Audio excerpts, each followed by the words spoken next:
Mubarak and you're watching Breakfast Show on Nile TV International, and this segment is about Orphan Days.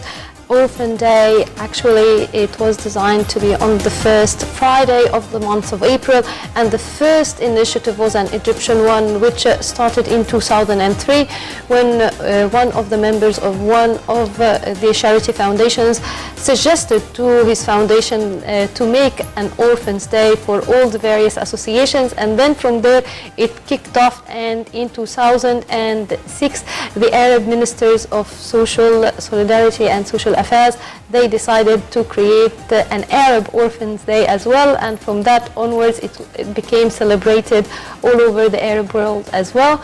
And this year actually the celebration involves a lot of things, including the Ministry of Antiquities celebration of it at the base of the pyramid, where more than 800 orphans will be hosted, and they'll be holding for the music concerts and a lot of activities. And joining us right now in the studio is Mr. Mohamed Kabany, and he is an active NGO member, and he'll talk to us more about organizing Orphan Day. Welcome with us. Hello, how are you? Good morning, sir. And let's start by talking about the importance of that day. Actually, we talked a lot about it during the previous years, but let's talk about it this year. This year definitely is going to be different, right? Yes. So tell us more about it and how important it is. Okay, let's first go to how important this day is for the child. Orphans unfortunately have been left out of our community. They've been looking from the outside on us. They've been watching us. They were not included in our lives before the Orphans Day, except that they lived with us in orphanages. But we started giving them a different look when we started making a call for all Egyptians to be part of their lives for one day. And this day is not for one day of the year. It's a symbol. It's a symbol that we start from. It's not we celebrate them once a year. No, it's something symbolic to be part of their everyday lives all of the year, which is to them is the most important.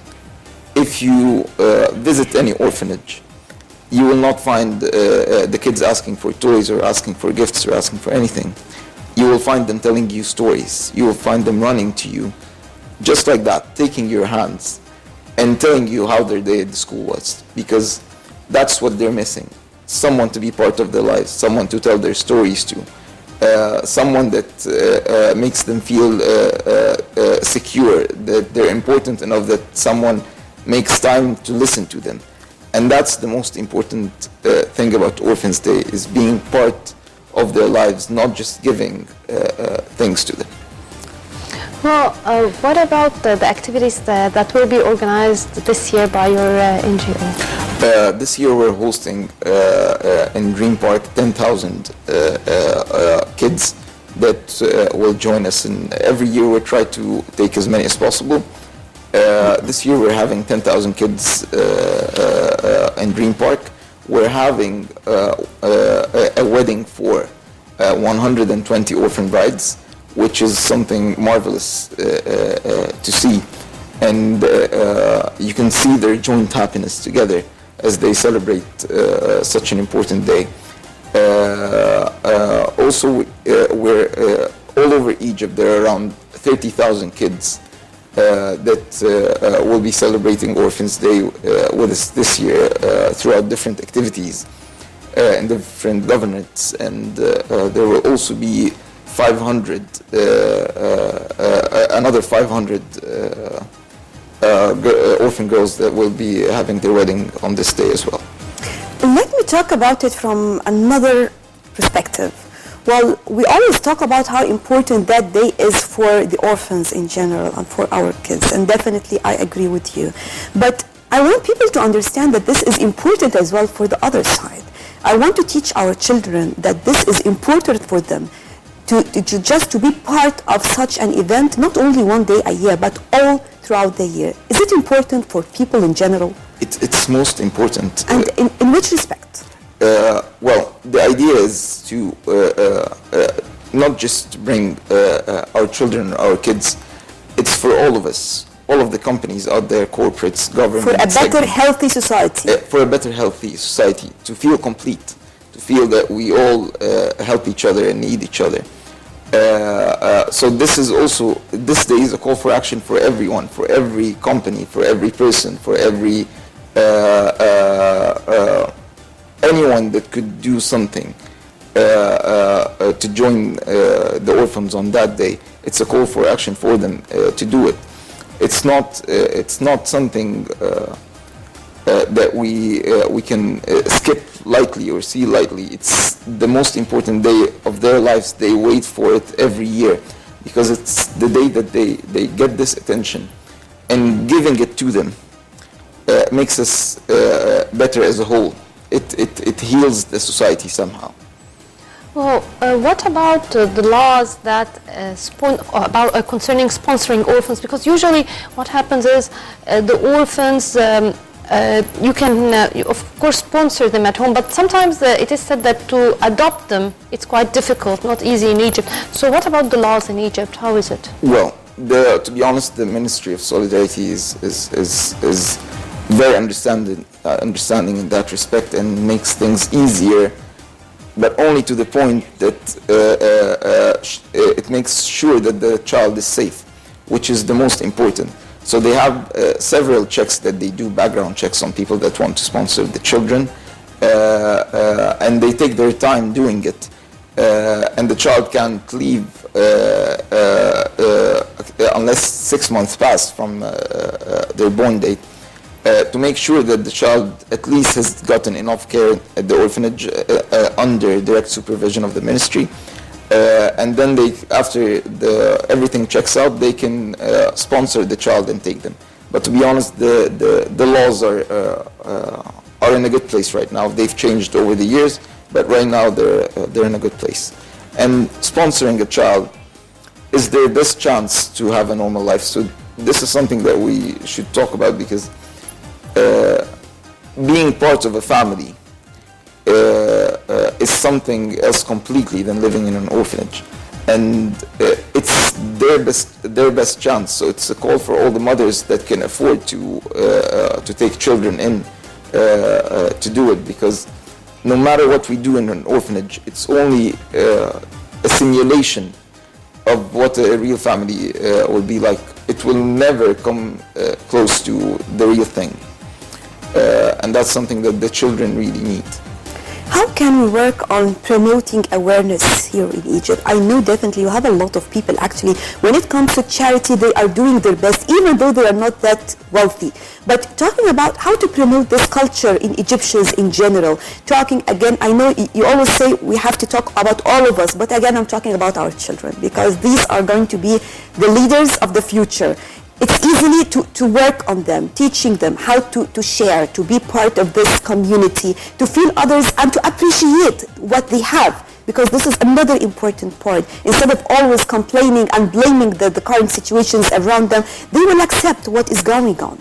I agree. Building a better future comes from the younger generations, and this is something that we also work on. We try to work with schools, giving them... Not private schools, but the public, because I know the private, they are already working on this. I agree, but the biggest part of that falls on the Ministry of Education, and how far they're willing to go to start that day.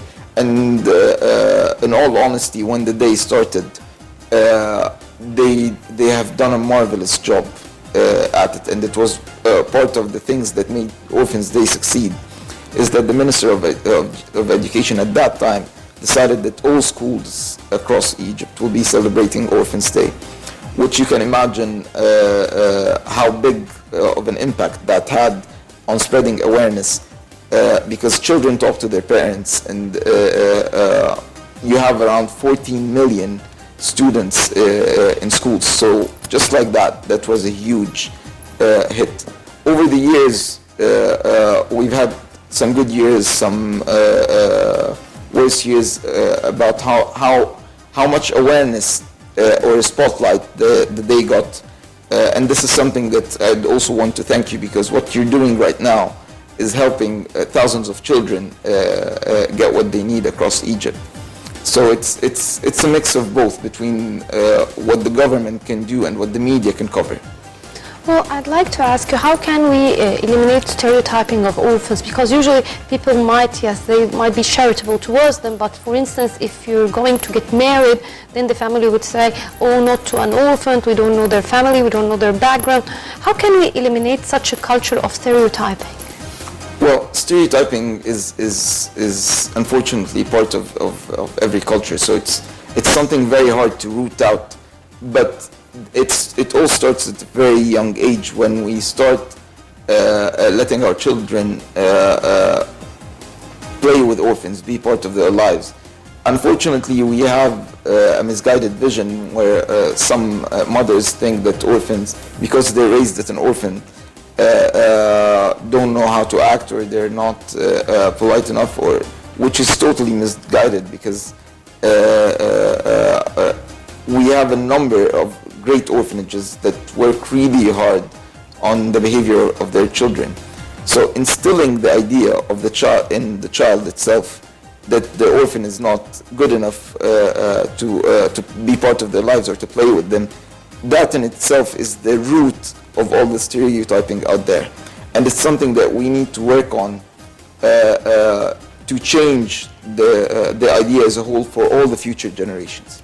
As you mentioned, orphanage house, definitely yes. I know that we have a lot of the NGOs working on this.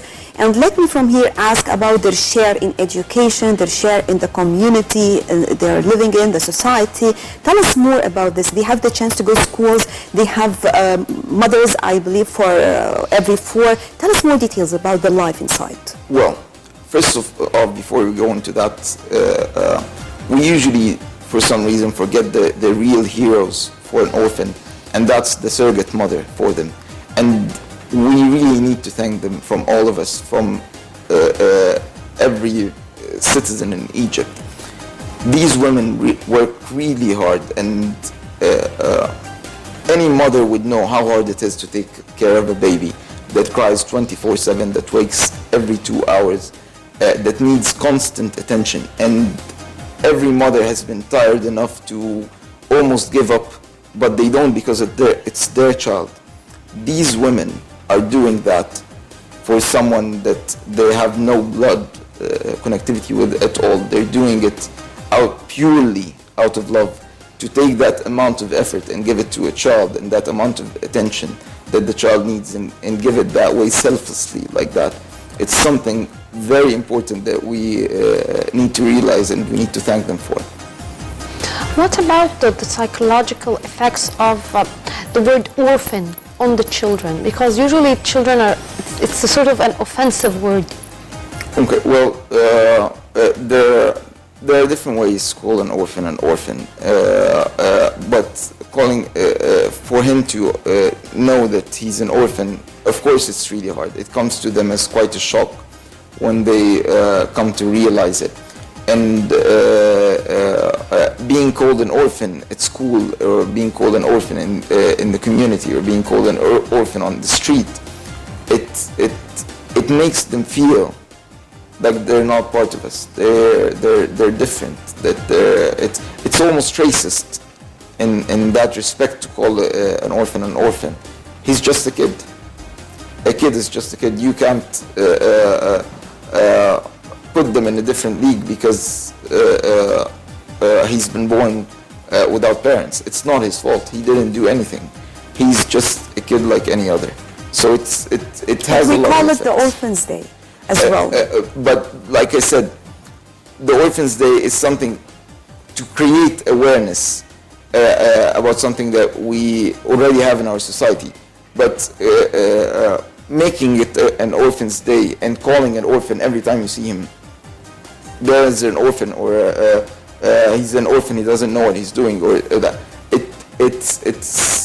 There's a big difference. It's hurting his feelings. Exactly. And again, this will think you didn't answer my question when I asked you about their share in education, going to the school, studying in the university.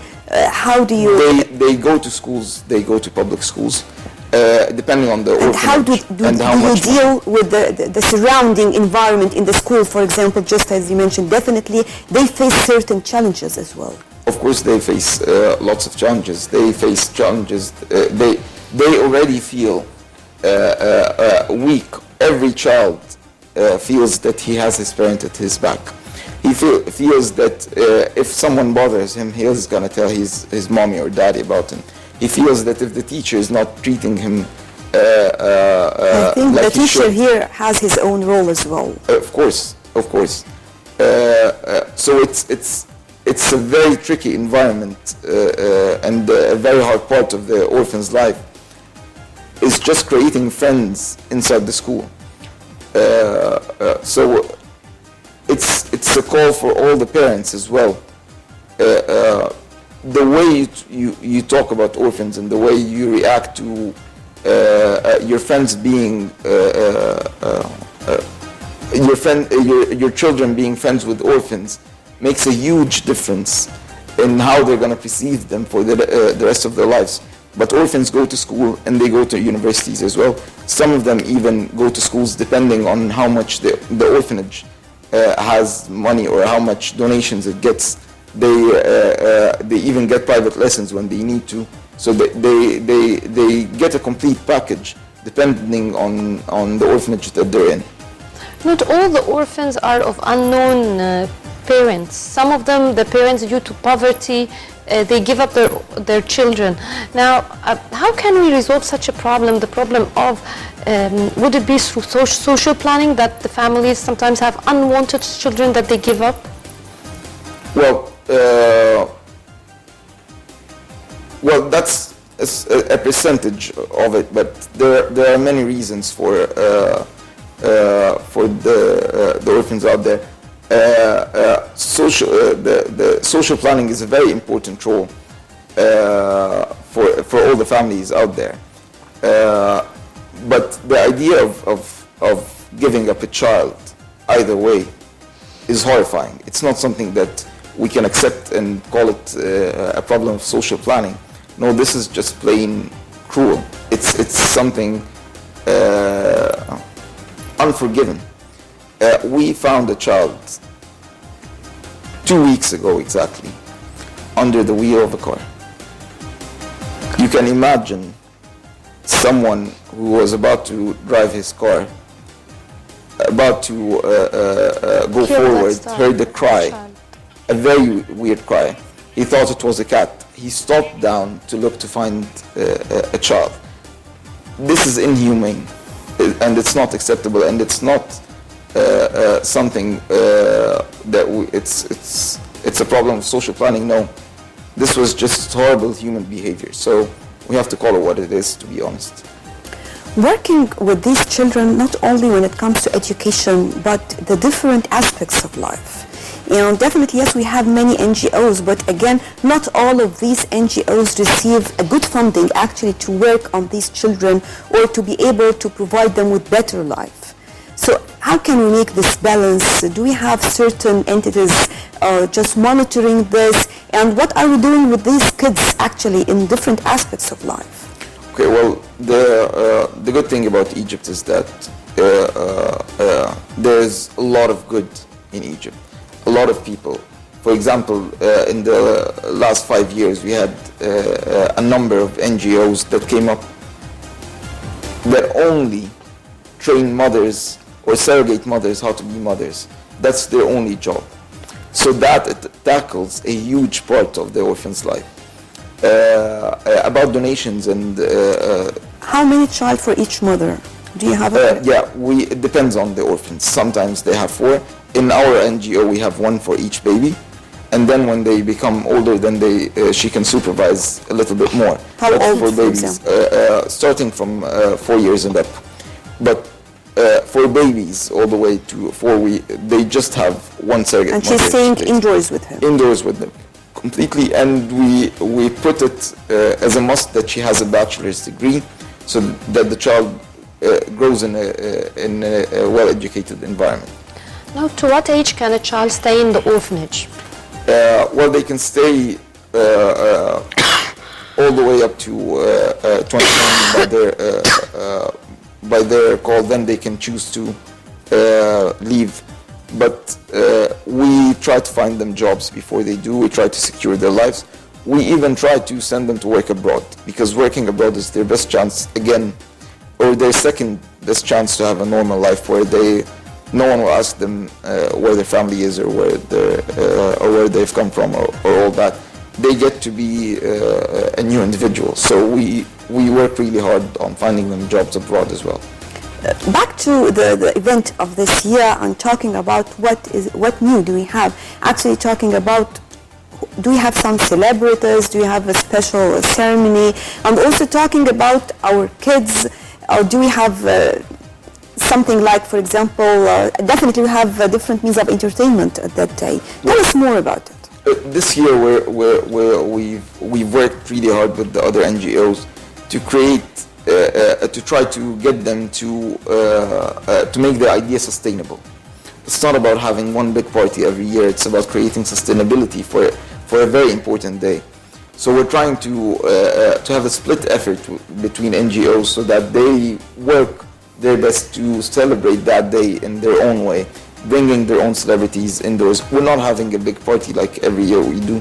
We've put our effort this year instead on dividing it between NGOs and trying to get celebrities for them, trying to get important people to visit orphanages, people that the children look up to, soccer players. I was just going to mention, because definitely this is, yes. Just a few days ago in the press conference with the Arab League, we had a number of celebrities attend, like Safa Saud, Ahmed Hassan, the soccer player, and a number of different people that attended with the ministers to make a call for action on that day.